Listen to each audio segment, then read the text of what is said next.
Dear BJ, my child is very demanding and constantly arguing and whining. What should I do? What should you do? You should watch this video. Hi everyone, I'm BJ Muir from JesusHelpMeParent.com, and I help you become the parent your kids need so they can grow into all that Jesus has for them. What this kid, and maybe your child, is struggling with is demandingness, and we have some heart-based solutions to help your kid overcome this challenge. In this video, I'm going to talk to you about what demandingness is, what's happening in your kid's heart, the warning signs that your child might be struggling with demandingness, and 3 parent solutions to help them overcome it. A simple definition that you can use with your kids for demandingness is when you value what you want more than the relationships you have with others. For example, it might be when you're arguing in a harsh tone or even yelling because you're not getting the dessert you wanted. Maybe you're yelling and getting frustrated because you didn't get your way in a game.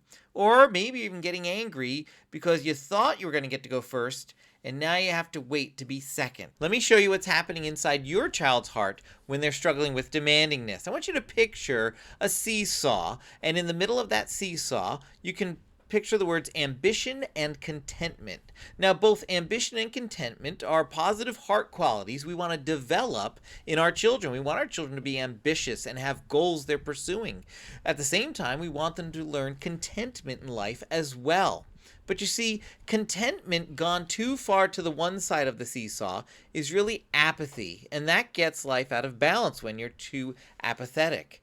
Similarly, on the other side, ambition gone too far is demandingness, and too much demandingness gets life out of balance as well. So when our child is struggling with demandingness, we want to work on contentment to draw them closer back to the middle of this seesaw. Now, there are 3 warning signs that your child might be struggling with demandingness. The first one is arguing. When you give an instruction or tell them to do something and they just start arguing. Maybe they're asking why, or sometimes that question might be innocent. Sometimes it's not so innocent. Whatever it is, within 5 minutes you found you're going round and round and round with your kid and you're not getting anywhere because there's a lot of arguing.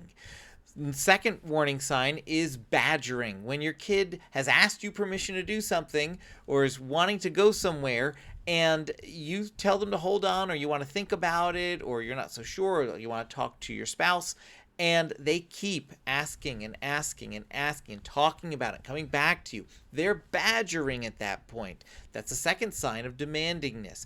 The third sign is whining, which is sort of like high-pitched badgering in some ways, where your kid is just whining over and over again about that. There are 3 signs to demandingness, and these are those signs right there. But the book of Philippians has something else to say. Philippians 4:11-13.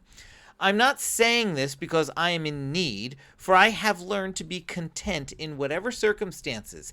I know what it is to be in need, and I know what it is to have plenty. I have learned the secret of being content in any and every situation. Whether well-fed or hungry, whether living in plenty or in want, I can do all this through Him who gives me strength. All right, let's talk solutions now. There are 3 responses you can have to help your child move from demandingness towards contentment. So the first one is to start using more visual, oral, and body language with your kids. We want to make sure that we're helping our children picture what they're really doing. Some kids don't realize that they're being demanding. They don't understand some of the social cues that they need to start picking up on, that they've moved from ambition towards demandingness. And so we want to provide them with those social cues in a slightly more expressive way. So perhaps your kid is badgering you and just constantly asking and asking and asking. You've told them to stop at this point. I want you to use some more expressive visual, oral language and body language. So pretend you're getting kind of like pecked by a woodpecker, and you might say something, man, you're really just pecking me with your words like a woodpecker would. You're badgering at this point. You want to settle down and let me take the time I need to make this decision. But if you're pecking me like this, it's not letting me move towards a yes for you. So you're helping your kids see what they're doing by moving your body a little bit and using that more expressive oral language. And you're helping them understand this isn't helping you. I'd like to move towards yes, but I can't do this while you keep moving in this way and doing this thing. The second solution to addressing demandingness with your kids is to switch from the issue to the process. When our kids are arguing and badgering and whining, we want to pause the issue at that point and talk about the process that's going on, because the process that is going on is not a healthy process that we want our kids to learn as a life skill. They need to recognize that arguing and badgering and whining is not the way to get what they want. And so we can simply make this switch by stopping arguing about that issue and saying something like, I hear what you're saying here, but I don't want to talk about the issue anymore. We need to pause for a minute. You're asking to go out with your friends for pizza, but the way you're doing it is all wrong. You're badgering me at this point. Let's talk about a better way that you can ask me. You see, by doing that, I'm forcing the child to change their response at that point. I'm telling that kid, I'm not going to engage in this as long as you continue doing this. I want to show you the right way to do it, and then I expect you to use that right way. Or you might tell another kid that they just need to pause because you gave them an answer. You said, I told you I want to talk to your father about this when he gets home. So right now, though, you need to pause and stop asking because you're badgering me at this point. And the more you do that, the harder it is for me to say yes, because I'm saying yes to someone who's badgering, and I don't do that. I say yes to people who ask politely and allow me and your father to make the decision. So you need to pause your asking and wait for a response. And by doing that, you're telling the child, I'm not engaging in this anymore. We're not going down this road anymore. And you're giving them a heads up that you might say no just because this process was wrong and they didn't pick up on the warning signals. You're changing the conversation from the issue to the process. If you've learned something new so far or liked what you've heard, do me a favor, hit that like button right now.